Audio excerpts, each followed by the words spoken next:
마태복음 3장 13절부터 17절까지의 말씀입니다. 마태복음 3장 13절부터 17절까지의 말씀입니다.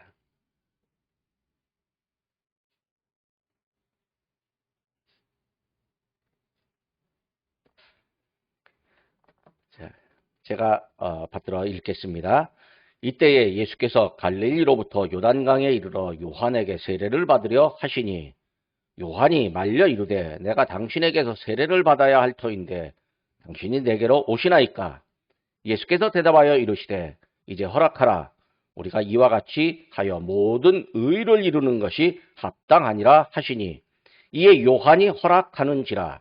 예수께서 세례를 받으시고 곧 물에서 올라오실새 하늘이 열리고 하나님의 성령이 비둘기같이 내려 자기 위에 임하심을 보시더니 하늘로부터 소리가 있어 말씀하시되 이는 내 사랑하는 아들이요 내 기뻐하는 자라 하시니라. 아멘. 세례 요한이 광야에서 세례를 베풀 때 사람들이 광야로 나가서 세례를 많이 받았습니다. 세례 요한이 세례를 베풀 때 아주 엄청난 말을 했습니다. 회개하라, 천국이 가까웠느니라 이렇게 말하면서 야 남의 세금을 받는 세리들, 너네들 정한 세금 외에는 더 받지 말고 공정하게 받아라 그렇게 이야기합니다. 그리고 로마 군인들은 향해서는 너희들 군대의 힘을 함부로 쓰지 말고 좀 정당하게 써라 뭐 이런 식으로 막 그 힘을 가진 사람들, 뭔가 좀 돈을 가진 사람들, 뭔가 그 권력을 가진 사람들을 향해서 마구 공격을 하는 겁니다. 그러면요, 이제 공격을 하면 이 속으로 시원한 사람도 있고 또 아주 불편한 사람도 있습니다. 누가 속으로 시원할까요? 겉으로 말은 못하고 있었지만 내 대신 말해주는 사람이 있으니까 시원한 그 일반 백성들입니다. 아이고 세리한테 세금 뜯기는 사람들, 유대인 지도자들한테 잔소리 듣는 사람들, 또 로마 군인들한테 괜히 얻어맞은 사람들, 이런 사람들은 속이 시원한 겁니다. 얼마 전에도 이제 이런 말들 했어요. 사람들이 말을 시원하게 하면 아이고 사이다다 뭐 이렇게 얘기합니다. 사이다 마시면 시원하고 막 이 가슴이 막 답답하다가도 사이다 한 잔 마시면 막 속이 뻥 뚫리는 것 같거든요. 그럼 누가 시원한 소리 하면 아유 사이다다 뭐 그렇게 얘기합니다. 그런데요 또 누가 답답한 소리 하면 고구마래요. 왜냐면 고구마 막 먹으면요 막 속이 막 답답하잖아요. 이 고구마 먹을 땐 사이다 한 잔을 해야 이제 고구마가 쭉 내려가고, 그런데 누가 답답한 소리를 하면 고구마라고 그렇게 얘기를 했습니다. 그래서 모르는 사람은 고구마다 그러면 웬 고구마가 뜬금없이 튀어나오냐, 그러고 사이다다 그러면 웬 사이다가 뜬금없이 나오냐 이렇게 말하는데, 이게 사람들 말할 때 답답함과 시원함을 말하는 것이었습니다. 사람들은, 일반 사람들은, 보통 사람들은 세례 요한의 말을 들으면 시원합니다. 그런데요 그 말 듣고 떨떠름한 사람들도 있을 겁니다. 어떤 사람들입니까? 세례 요한의 그 말의 대상자들인 거죠.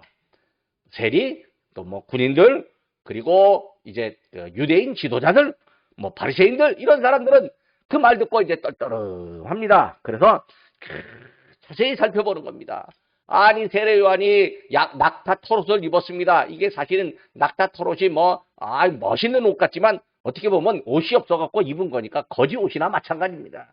거기다가 메뚜기와 석청을 먹는다라고 하는데, 이게 메뚜기는 단백질이고 석청은 이 돌에서 나오는 꿀 이걸 먹는 건데, 이게 제대로 먹을 수가 없으니까 들과 광야에서 그냥 닥치는 대로 눈에 보여서 먹는 거니까 이게 어떻게 보면 요즘 말로 하면 자연인 이런 형태인 거죠.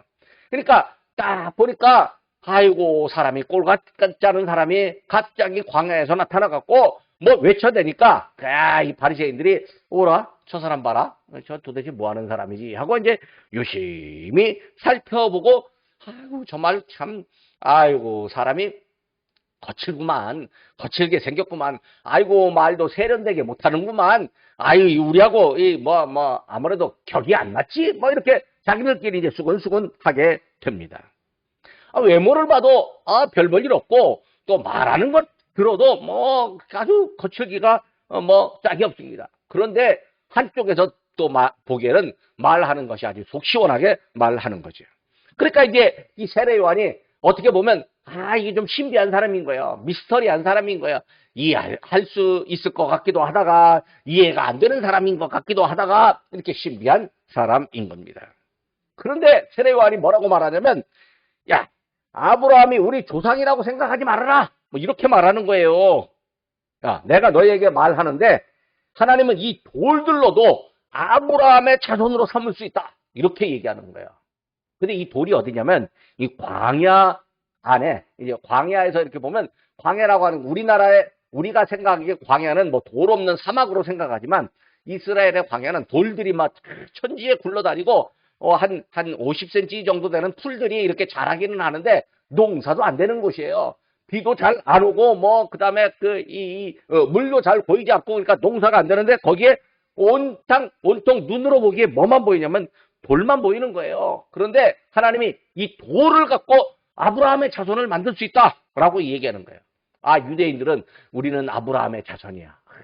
믿음의 조상 아브라함이 하나님으로부터 복을 받아갖고 하나님이 아브라함에게 너의 자손이 하늘의 별처럼 땅의 티끌처럼 많아질 거야 라고 이렇게 축복을 했는데 우리는 아브라함의 자손이야 뭐 이렇게 엄청 자랑을 하고 있는데 세례 요한이 이 돌도 하나님이 맘만 먹으면 이 돌도 아브라함의 자손이 된다라고 말하는 거예요.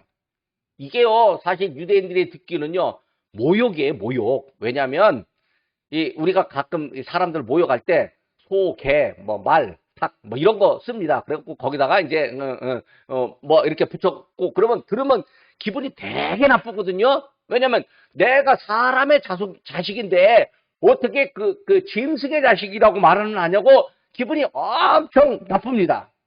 근데 요즘은 이제 좀 이상하게 개를 향해서도 엄마가 밥 줄게 기다려 뭐 그렇게 얘기를 합니다. 왜 그런지 모르겠어요. 자기가 개의 자식이라고 말하면 기분 되게 나쁜 사람들이 왜 개를 향해서는 자기가 엄마라고 말하는지는 모르겠습니다. 하여튼 얼마나 그 강아지를 사랑하면 내가 엄마라고 그렇게 말하는지 모르겠습니다. 물론 이제 강아지에게는 이 이름을 모르니까 엄마라고 이름을 알 뿐이지 엄마라고 관계라고 생각하지는 않는데 강아지는 엄마라고 하는 이름을 알 뿐인데 사람은 강아지에게 관계로 생각하는 거예요. 아주 웃기는 일이죠.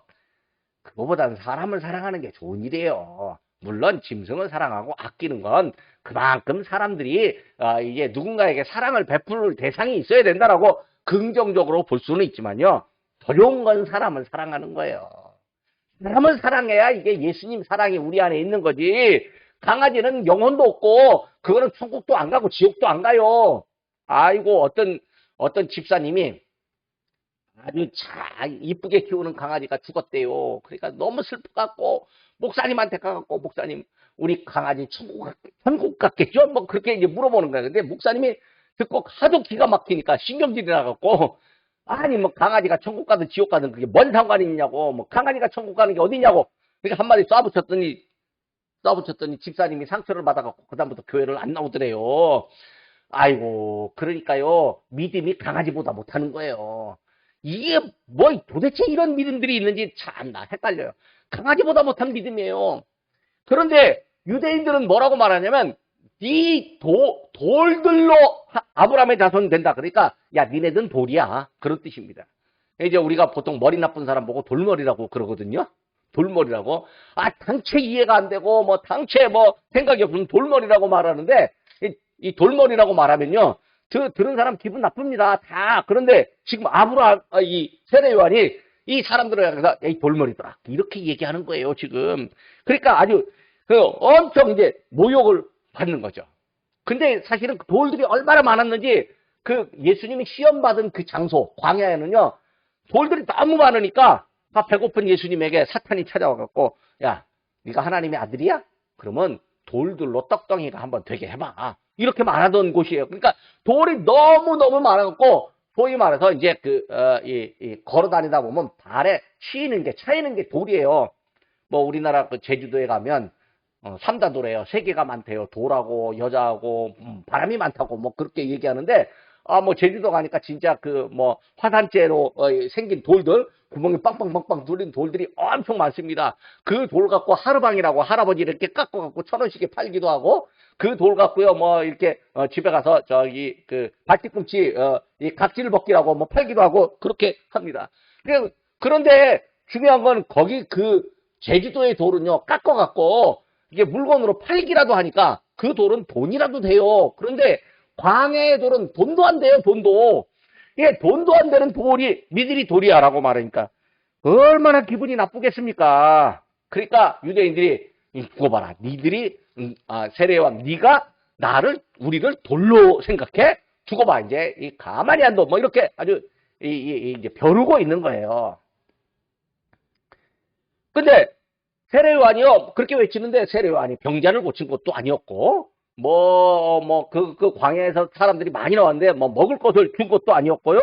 또 거기다가 말이 온순하지도 않습니다. 뭐 얼마나 거친지 모르겠습니다. 그런데 사람들이 거기 모여드는 거예요. 세례요한 앞에 사람들이 모여드는 거예요. 그러니까 이제 예루살렘 동네 유대인의 지도자들은 야, 저 광야에 사람들이 모이는 거 보니까 심상치 않아. 야, 아무래도 사람들이 많이 모이면 아무래도 뭐 데모가 일어날지도 모르고 세례요한이 저 사람들을 이끌고 뭐 군대를 조직할지도 모르고 뭐 그래갖고 이제 지금 예의주시하고 있는 거예요. 여러분, 정치가들은요 사람들 모이는 걸 좋아할 때가 있고 안 좋아할 때가 있어요. 어떤 때 좋아하냐면 자기를 따르는 사람 와 하면서 막 박수 쳐주는 사람 모일 때는 엄청 좋아하는데요. 자기를 안 따르는 사람들이 모이면 되게 싫어합니다. 이 사람도요 자기를 좋아하는 사람들이 모이면 다 좋아해요. 그런데 여기 유대인들도 똑같습니다. 지금 저기 저 광야의 세례 요한의 설교를 들으러 간 그 사람들이요 자기들 싫어하는지 뻔히 알아요. 그런데 자기를 싫어하는 사람들이 모여갖고 거기서 세례 요한의 설교를 듣고 있으니까 떨떠름하고 야, 이 큰일 났다. 이제 혹시 저기서 밀란이 일어나지 않을까? 그렇게 이제 예의주시하고 있는 거예요. 그런데 요단강에서 이 세례를 베풀 때, 뭐 이 세례 요한이 세례를 베풀 때 그 앞에 나오기만 하면 무조건 물에다 푹 담그고 세례를 주는 거예요. 거절하는 사람이 한 사람도 없어요. 다 세례를 주는데요. 갑자기 예수님이 나타나는 거예요. 예수님이 나타나니까 세례 요한이 가만히 있는 거예요. 와서 세례 받으라고 말하지도 않고 가만히 있다가 아이고 당신이 도대체 왜 나한테 세례를 받으려고 그러냐고 그렇게 오히려 반문을 하는 거예요. 세례 요한이 광야에서 외치니까 사람들이 세례를 받으러 많이 갔다는 건 세례 요한의 소문이 퍼진 거예요. 예루살렘에도 퍼졌고 저 나사렛 뭐 갈릴리까지도 다 퍼진 거예요. 사실은 예루살렘에서 이 갈릴리까지 가려면 사마리아를 거쳐서 가야 되는데 뭐 강원도만한 땅이라 할지라도요 이 남쪽에서 벌어진 일을 북쪽에서 어떻게 쉽게 알겠습니까? 그런데요 소문은 빨리 퍼지게 돼 있습니다. 소문이 퍼져갖고 같은 남쪽 이 예루살렘 그 근처에 그 유대 광야에서 세례 요한이 외치는데 속이 시원하더라. 사이다 같은 말만 하더라. 이 소문이 저 갈릴리 나사렛까지 퍼진 것 같습니다. 예수님도 소문을 듣고 찾아왔는지 모르겠습니다. 하여튼 예수님의 때가 됐으니까 예수님이 찾아왔습니다. 그동안 세례를 베푼다라고 말할 때는요 한 번도 거절하지 않은 사람들이 예수님이 사람이었는데 예수님 오니까 이제 주저주저 하고 있습니다. 사실 예수님 있는 곳은 해발 한 100m 정도 되고요. 그 다음에 이제 그 세례 요한이가 뭐 세례를 베풀고 이 남쪽으로 가면 사해가 있거든요. 요단강 따라 쭉 내려오면 사해는 해발 마이너스 400입니다. 그러니까 한 500m 고지로 이렇게 내려온 거죠. 거기까지 이제 찾아왔는데 그 주변에 얼마나 돌들이 많았는지 이 광야에 돌들이 많았는지 사무엘하 18장 23절에 보면 돌길이다. 그렇게 이야기를 합니다. 여기 좀 넘겨주실래요? 예, 여기 돌길이라고요. 들길. 예. 이 돌이 많은 그런 길이라고 이제 이렇게 말을 합니다. 자, 예수님이 많은 사람들 틈에 세례를 받으러 왔습니다. 근데 예루살렘에서 온 사람들, 유대인들의 눈에 보기에 예수님이 세례 받으러 온 것은 전혀 이상하지 않습니다. 왜냐하면 예수가 누군지도 모르고 수많은 사람들이 세례를 받으러 왔으니까 전혀 이상하지 않은데 문제는 세례 요한이 갑자기 거절을 하는 거예요. 몸둘 바를 모르더니 제가 당신에게 세례를 받아야 되는데 어떻게 나에게 오십니까? 이렇게 말하는 거야. 아니, 세례를 베풀던 세례 요한이 내가 세례를 오히려 당신에게 받아야 되는데 어째 당신이 나에게 옵니까? 이렇게 말하는 거예요. 그러니까 세례 요한도 예수님이 자기 앞에 나타날 거라고 눈치를 못 챈 것 같아요. 마음의 준비가 전혀 안 된 거예요. 거기다가 세례 요한은 예수님을 알아봤습니다. 이분은 메시아이고, 이분은 하나님의 아들이고, 이분은 유대인을 구원하고, 이분은 인류를 구원할 뿐이라고 하는 걸 알고 있는데, 이분이 나에게 세례를 베풀어야 되는데 나에게 세례를 받으러 왔단 말이야? 라고 생각하고 이제 머뭇거리고 있는 거죠.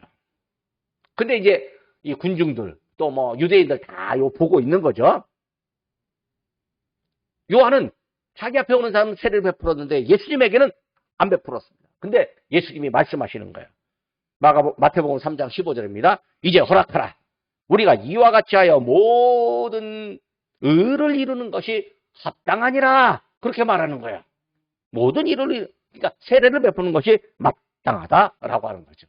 자, 여러분, 요단강에서 세례를 베푼다. 이게 참 대단한 의미를 갖고 있습니다. 그 옛날에 열왕기 하서에 보면 그 아람 나라의 나만 장군이라고 하는 사람이 문둥병에 걸렸습니다. 근데 이 사람이 그 군대 장관인데 문둥병 걸렸으면 이제 백약을 수많은 약 다 썼겠죠. 거기다가 아주 좋은 의사들 다 불렀겠죠.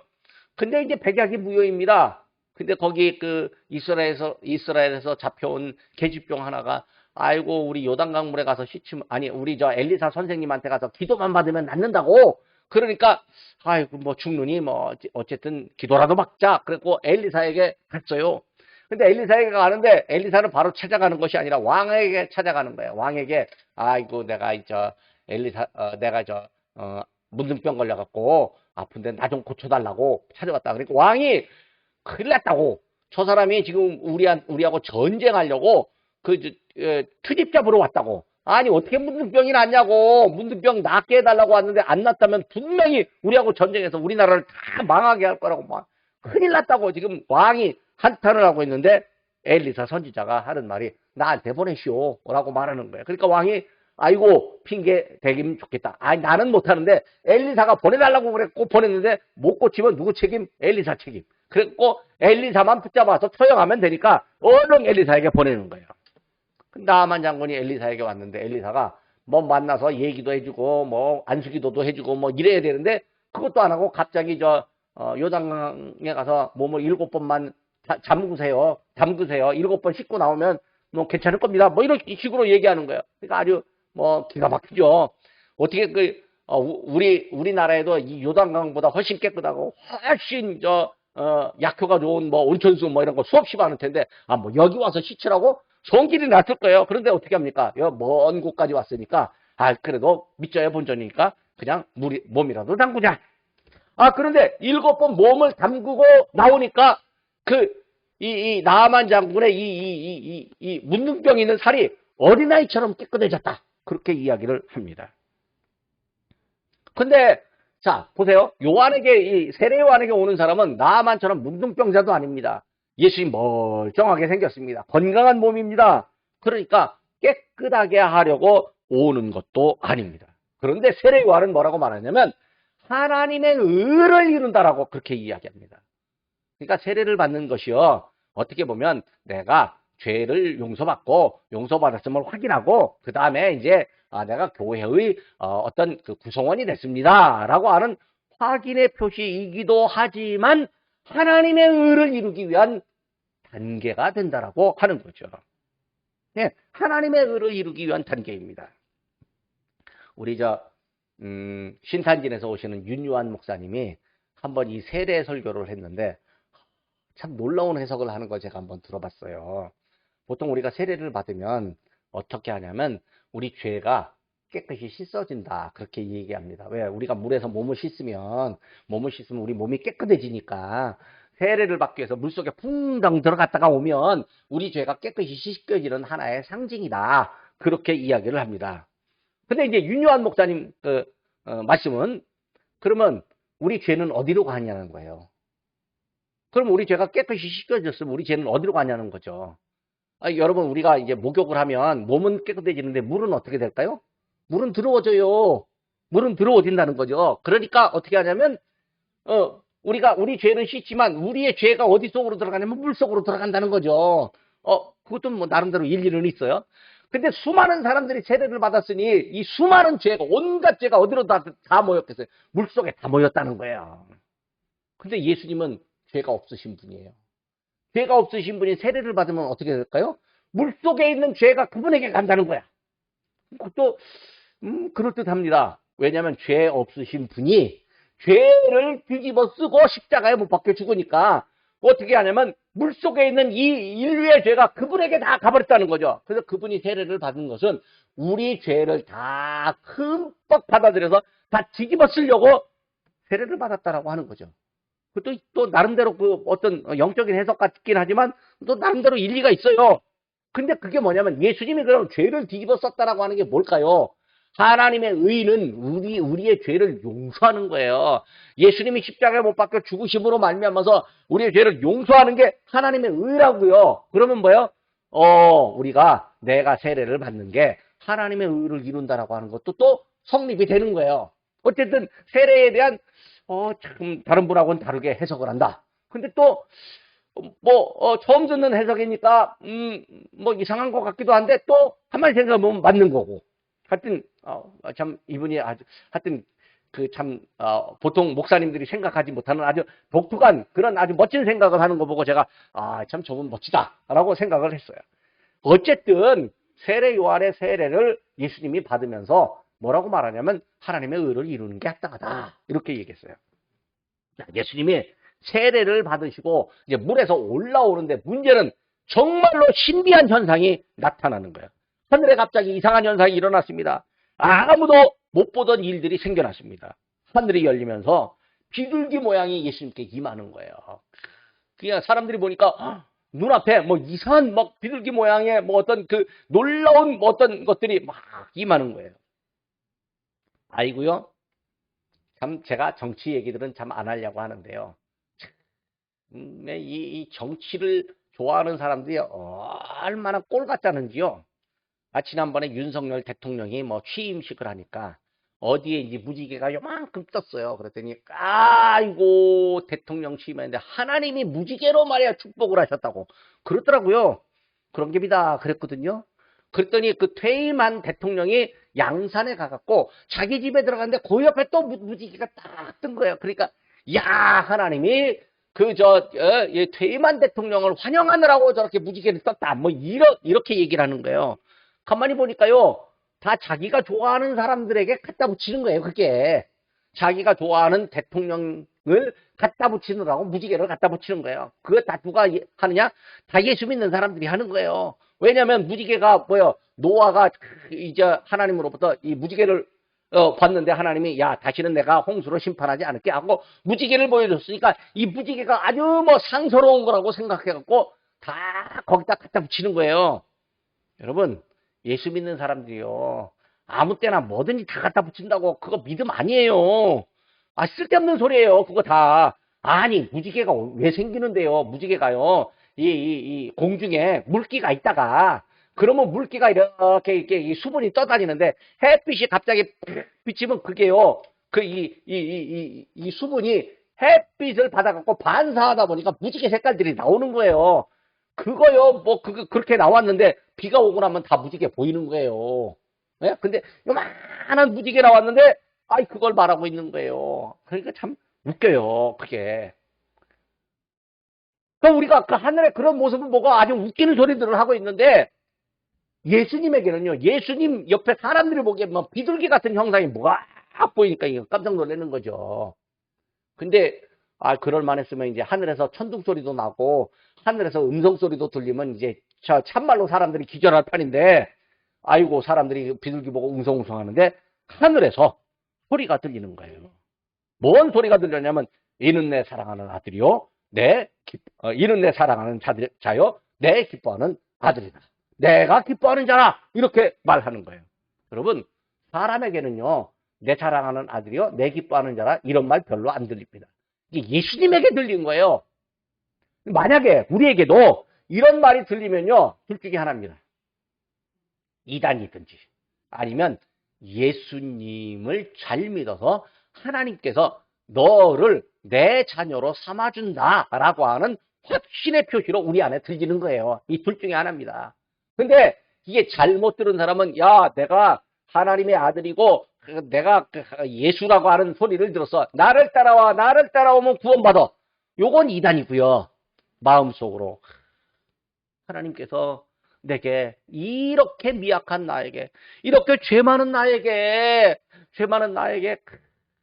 하나님께서 너는 내 아들이라 오늘날 내가 너를 아들로 삼았다라고 그렇게 말씀하시는데, 내가 하나님의 아들 될 자격도 없는 나인데도 하나님께서 나를 불러주셔서 너무너무 감사합니다라고 눈물 뿌리면서 감사한 건 은혜 받는 거예요.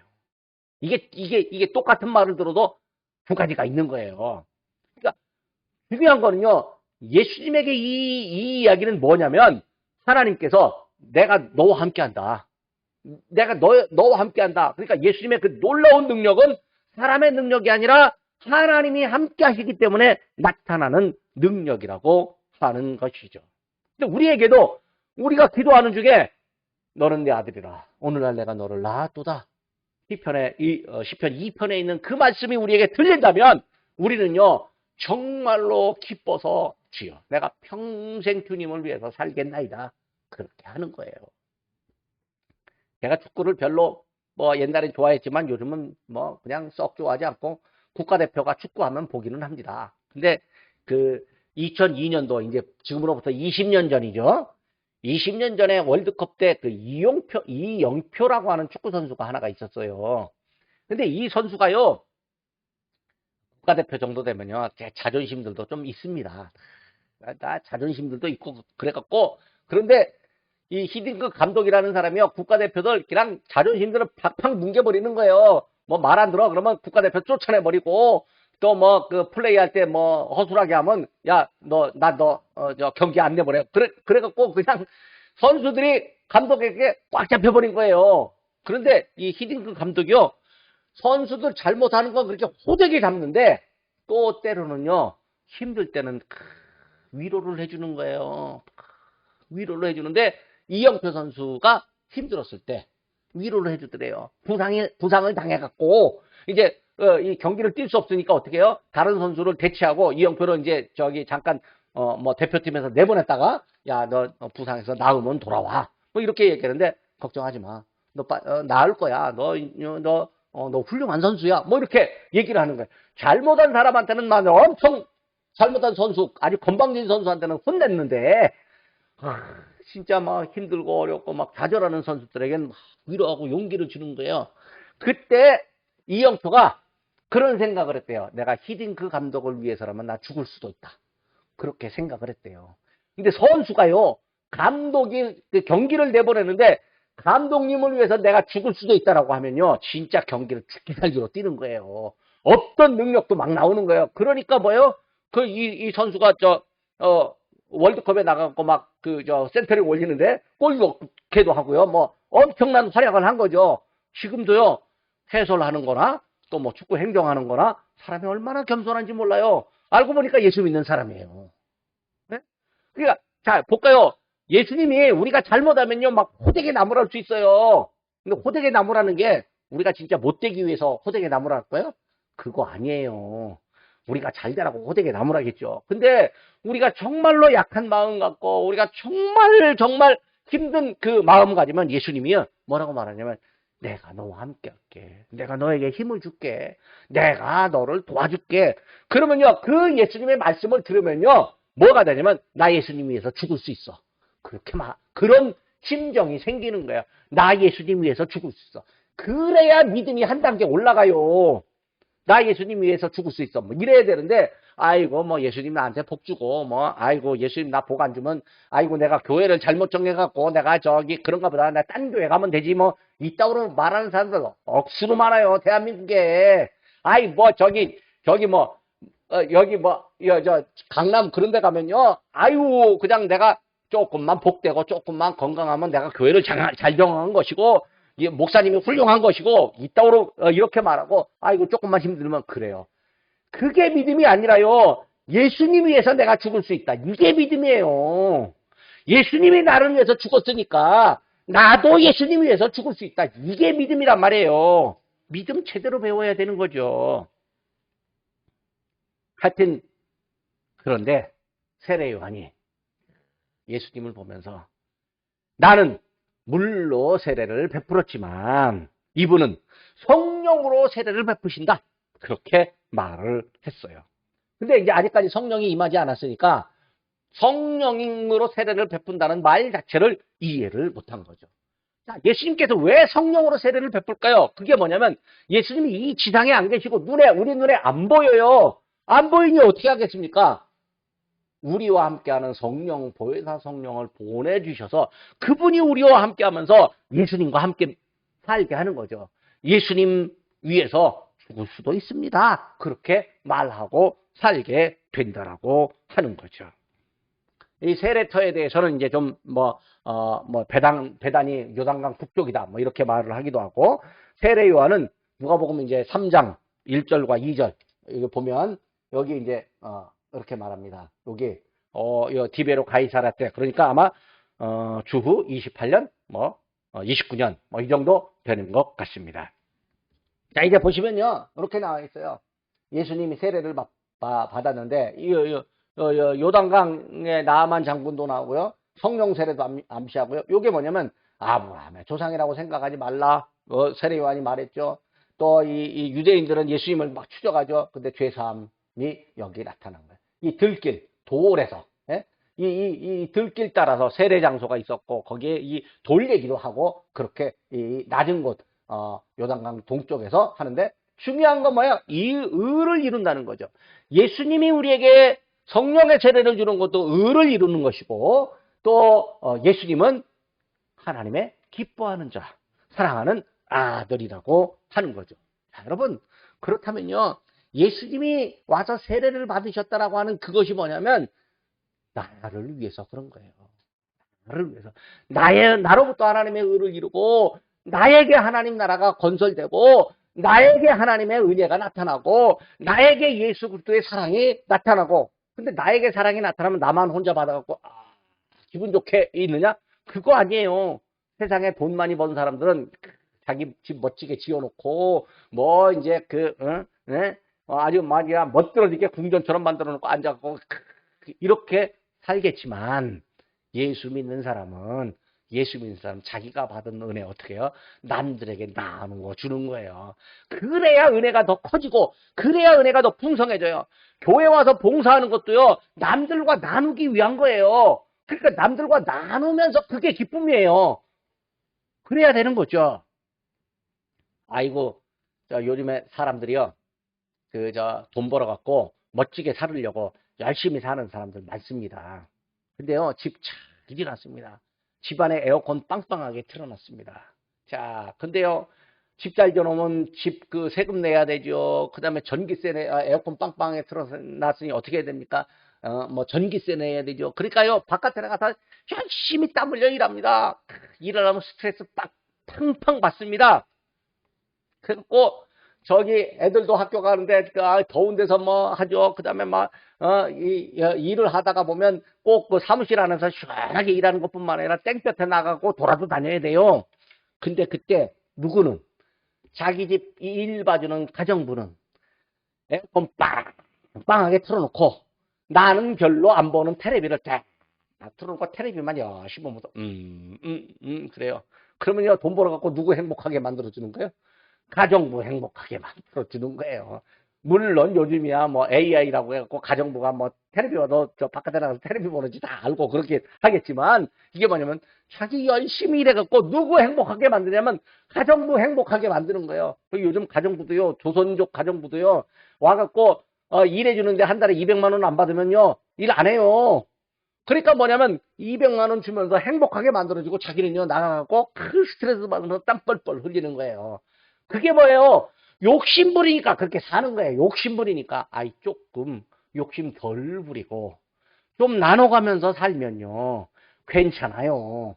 근데 나누지는 못하고 누구한테 뺏겨요? 가정부한테 뺏기는 거나 마찬가지예요. 물론 뭐 조선족도 어려운 사람들 와서 한국에 돈 벌면 그것도 괜찮은 것이긴 해요. 하지만 사람들이 생각을 잘해야 돼요. 아이고 강남에 어떤 부자가 있었는데요. 30억짜리 아파트가 있어요. 근데 나이가 70살이에요. 30억짜리 아파트를 가진 사람이 걱정이 많대요. 뭔 걱정이 많냐면 이놈의 30억짜리 아파트가 더 올라야 되는데 왜 안 오르는지 모르겠다고 걱정을 많이 하더래요. 근데요, 그 옆에 있는 사람이 뭐라고 그랬냐면 아이고 걱정도 팔자라고. 나 같으면 그거 있으면 팔아갖고 강북에 10억짜리 아파트 사면 똑같은 거 산다고. 10억짜리 아파트 사고 나머지 20억 갖고 세계 여행 다니면서 아이 그냥 자녀들에게 주고 불쌍한 사람 보면서 나 목에 힘주고 나 살아도 20억 쓰다가 써도 다 못 쓰고 죽는다고. 누가 그렇게 얘기를 했더래요. 여러분 어떤 사람이 행복한 사람일까요? 30억 갖고 있으면서 아이고 내 집값 안 오르다고 괴로워하는 사람이 행복한 사람일까요? 돈 조금 가져도 나누면서 사는 사람이 행복한 사람일까요? 예수님 믿는 사람이 행복한 사람일까요? 돈에 미쳐갖고 돈에 그냥 사로잡혀갖고 그 돈 때문에 걱정하는 사람이 행복한 사람일까요? 그거 좀 알아야 돼요. 근데 예수 믿는 사람도요 돈에 환장해갖고 예수님 잊어버리고 산다니까요. 뭐가 좋은지 모르는 거예요. 저는요 제가 제 자랑을 좀 하면 제가 노인대학 강사로 좀 갈 때가 있습니다. 노인대학 강사로 가면요 노인들에게 이제 뭐라고 말하냐면 노인이 존경받는 방법이 있다고. 뭐냐고? 그러면 첫째, 입은 다물고 지갑은 여세요. 라고 말합니다. 입은 다물고 지갑을 열으라고 하는 얘기는 뭐냐면 어쨌든 잔소리는 그만하시고 어쨌든 많이 자녀들에게 나누고 베풀어라 그거예요. 그래갖고 제가 어떤 얘기를 하냐면 어떤 할아버지가 집 한 채밖에 없는데 아이고 손자 손녀가 오기만 하면 야야 나 니네들 보면 내가 너무 기쁘고 좋다 즐겁다 그러면서 오기만 하면 돈을 준다는 거야. 그러니까요 며느리들이 애들 돈 받는 재미에 뻔질나게 옵니다. 뻔질나게 오면 올 때 그냥 오겠습니까? 아버님 어머니 아버님 맛있는 거 드시라고 어쨌든 맛있는 거 사가 오겠죠. 사오죠. 뻔질나게 이제 드립니다. 근데 이제 아버지가 이 할아버지가 본인에게 돈이 얼마나 있다고 얘기를 안 하는 거예요. 자, 근데 올 때마다 애들한테 돈을 주니까 우리 아버님 돈 엄청 많다고 이제 며느리들도 엄청 이 시아버지한테 잘하고 손자 손녀도 뻔질나게 뭐 문자 보내고 뭐 할아버지한테 와서 뭐 할아버지 뭐 얼굴에서 냄새 날 때도 막 뽀뽀해야 되고 막 그러는 겁니다. 그러니까 할아버지가 얼마나 기분이 좋겠습니까? 왜? 지갑을 열었어. 할아버지가 돌아가셨어요. 돌아가셔갖고 자녀들이 모여갖고 이제 유산이 얼마나 있나 하고 열어보니까 아무것도 없어. 아무것도 없어요. 할아버지는 나누고요. 행복하게 살고 죽은 거예요. 근데 지나고 나서 자녀들이 우리 아버지 지혜로웠다고 그렇게 얘기하는 거예요. 우리 아버지가 살아생전에 우리 세금 많이 안 내도록 조금씩 나눠주고 왜냐면 애들에게 조금씩 나눠주면 뭐가 될까요? 그거 다 저축하거든요. 세금도 안 내고 증여받은 거나 마찬가지예요. 이렇게 해갖고 이제 그리고 우리에게 참 이렇게 좋은 인상을 주고 돌아가셨다고 우리 할아버지 고맙다고 애들이 그렇게 이제 기억을 하는 거예요. 근데 어떤 할아버지는요 수전노 할아버지가 있어요.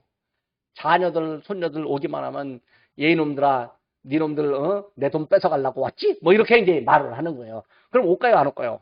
안 와요. 안 오면 맛있는 것도 못 먹어요. 그러니까 어떻게 해요? 그냥 혼자서 끓여 먹느라고 고생 씩싸게 하는 거예요.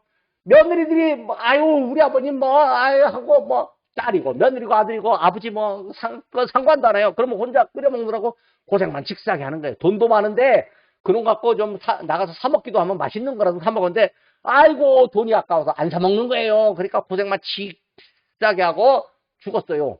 그 돈 다 누구 돈데요? 다 자녀들 돈데요. 그리고 뭐요? 반은 국가에 상속 많이 나가면 반은 국가에 세금 내는 거예요. 그럼 누가 더 지혜롭게 살까요? 이게요. 나이 60만 넘으면 저도 60이 됐는데 이제 60만 넘으면요. 그때부터 베풀고 살아야 돼요. 어떻게든지 베풀어야 돼요. 제가 노인대학 가갖고 이제 그런 말을 했는데 글쎄요. 얼마나 그런지 몰라요. 전 지금도 노인대학 가면 그런 말 합니다. 그렇게 해야 왜냐하면 그래야 자녀들이 무엇을 받고 행복하냐는 거죠. 그럼 그 자녀들에게 나눠주는 그 은혜의 마음이 누구로부터 오는 마음이냐? 사실은 예수님이 우리에게 주시는 그 은혜의 마음, 하나님이 주시는 은혜의 마음이라는 거예요. 하나님이 주신 그 은혜의 마음을 가져야 우리가 살아도 기쁘게 살고 행복하게 사는 겁니다. 아이고, 제가 오늘 어쩌다 보니까 설교를 40분이나 해버렸네요. 자, 우리 기도하겠습니다. 자, 우리가 함께 기도하겠습니다. 우리 함께 소리를 내어서 기도하실 때는 어떤 기도를 하냐면, 하나님, 우리 예수님이 우리에게 오셔서 세례를 받으신 것이 하나님의 의를 이루기 위한 것이고, 또 우리가 세례를 받고 남에게 은혜를 나누는 것도 하나님의 의를 이루기 위한 것이니까 우리 교회 공동체와 또 우리들 삶, 그리고 우리 신앙인들이 모두가 다 은혜를 나누는 그런 믿음의 사람으로 살게 해달라고 함께 소리내어서 통성으로 기도하시겠습니다. 하나님 아버지, 은혜를 감사를 드립니다. 하나님께서 우리와 함께 하시고 우리에게 은혜 베풀어 주시고 은혜로 함께 하시는 그런 놀라운 은혜의 역사가 있도록 인도하여 주시기를 원합니다. 하나님 주신 그 사랑, 그 축복, 그 능력 안에 살아가도록 도와주시옵소서. 세례요한이 세례를 베풀 때에 사람들에게 회개를 외쳤지만 우리 예수님이 와서 세례받은 것은 회개할 것이 있어서 세례를 받는 것이 아니라 하나님의 의를 이루고 우리의 속죄를 이루기 위해서 세례를 받으신 줄 압니다. 그런데 예수님께서 세례를 받으신 다음에는 하늘로부터 음성이 들리면서 이는 내 사랑하는 아들이요 내 기뻐하는 자라고 음성이 들린 줄 압니다. 하나님 아버지, 우리가 세례를 받았을 때는 하나님께서 우리에게 너는 내 아들이라 오늘날 내가 너를 낳았도다라고 말씀하시는 줄 압니다. 그 하나님의 그 귀한 음성 듣고 나면 우리가 우리 하나님의 능력과 하나님의 은혜를 위해서 우리가 살아도 주를 위하여 살고 또 죽어도 주를 위하여 죽습니다라고 하는 그런 헌신의 자세가 나타나는 줄로 믿습니다. 우리가 주를 위하여 살고 주를 위하여 죽는다면 이 땅에 사는 동안 우리가 무엇을 더 많이 가져야 되겠습니까? 우리의 자존심을 세우면 얼마나 세워야 되겠습니까? 우리가 물질을 누적하고 축적하면 얼마나 가져야 되겠습니까? 하나님 아버지, 우리가 주님 앞에 서는 날 기억하고 우리가 주님 앞에 바르게 서기 위해서 우리가 주님 앞에 가는 날을 기억하고 이 땅에서 우리가 하나님의 은혜와 하나님의 사랑을 나누며 살아갈 수 있도록 인도하여 주시기를 원합니다. 이 땅에 예수 믿는 사람들이 욕망에 사로잡혀 있습니다. 이 땅에 예수 믿는 사람들이 고집과 아집과 이기심에 사로잡혀 있습니다. 우리도 역시 그렇습니다. 믿음의 지도자라고 하는 목회자조차도 고집과 아집과 욕망에 사로잡혀서 어쩔 줄 몰라 하고 그 길로 달려가고 있습니다. 예수님의 마음이 그들 안에 없습니다. 우리들 안에도 예수님의 마음이 없을 때가 있습니다. 하나님 아버지, 우리가 함께 회개하오니 하나님 아버지, 우리 하나님께서 성령의 능력으로 저들을 깨우쳐 주시옵소서. 저들의 욕망과 욕심을 깨뜨려 주시옵소서. 그래서 주님 따라 살아가는, 주님의 은혜를 따라 살아가는 그런 믿음이 저희 안에 있도록 인도하여 주시기를 원합니다. 하나님의 능력과 은혜와 기쁨이 저희 안에 있도록 인도해 주시옵소서. 하나님 아버지, 우리 예수님이 이 땅에 오셔서 세례를 받으신 것이 하나님의 의를 이루고 또 우리에게 세례를 받고 하나님의 의를 이루고 우리 예수님이 하나님의 아들이라 일컬음을 받은 것처럼 오늘도 예수님 이름 믿는 우리들에게도 예수님 영접하는 우리들에게도 하나님의 아들이라 일컬음 받는 축복 주시니 감사합니다. 우리가 이런 믿음의 신비를 알고 우리 예수님처럼 예수님 따라 살아가는 그런 은혜가 우리 안에 있도록 인도하여 주시옵소서. 우리 구주 예수님 이름으로 기도드립니다. 아멘.